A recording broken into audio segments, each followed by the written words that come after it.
Dr. Brockington, women and men have different risk factors for stroke. Can you explain that? Research has shown us that women have unique risk factors in addition to the traditional risk factors that we know about. So some of the unique risk factors are migraine with aura. So if someone has a migraine, but the aura is sort of, they feel like the migraine's coming before it comes. Sometimes they have visual lights, etc.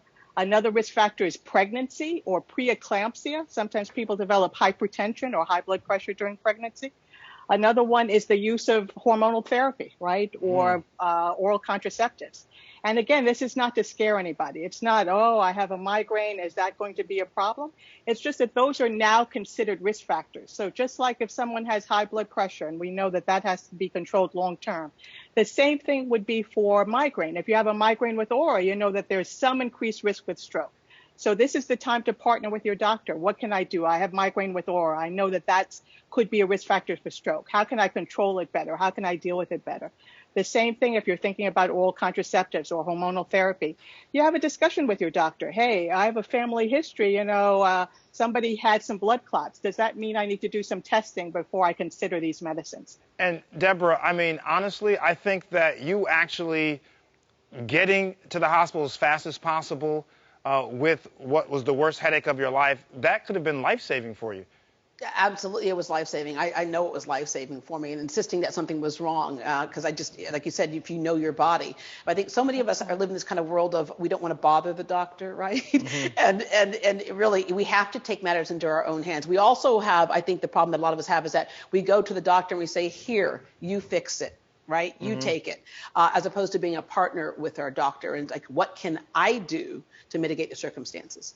Dr. Brockington, before we go, can you quickly talk about the need for being really fast in response with strokes? Why it's so important that you get help right away if you see someone who has symptoms of a stroke? Well, it's so important because in stroke treatment, we say time is brain. And what we mean by that is every moment that goes by that the brain doesn't get enough blood flow, brain cells die, right? And it's a problem that brain cells don't regenerate. They don't grow back. You cut your skin grows back. You injure the brain, it doesn't. So the American Stroke Association has an acronym so that some people, everybody can remember, I should say, some of the signs and symptoms of stroke. So it's act fast, right? If we think of the word fast, F is for face. If suddenly someone's face is drooping on one side, you ask them to smile and they can't smile, that might be a problem.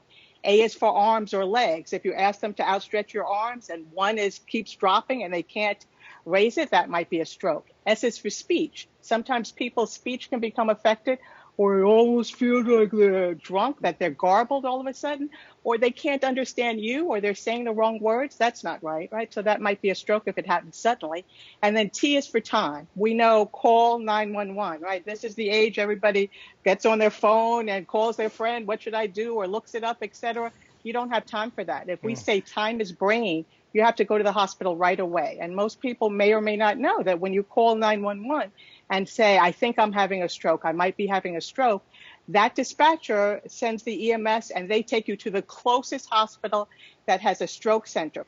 You're so right about not looking up your own stuff, too, because had I been able to do that back then, I probably would have said, no, it's probably just, you're right, don't be your own doctor, right, don't let the experts decide. Don't be your own doctor. So what you did was perfect, spot on, and I want everybody to realize they can do the exact same thing. They just need to recognize the signs and symptoms of stroke and get to a hospital right away. Well, Dr. Carolyn Brockington, thank you so much for awesome tips and speaking it so well and clearly. And Deborah, my good friend, it's great to see you. I can't wait to see you again down in Houston. Houston's lucky to have you. Thank you very much. And I'm going to have a serving of cherry cobbler. It is real fruit in honor of you. In honor of it. I appreciate it. Thank you, guys.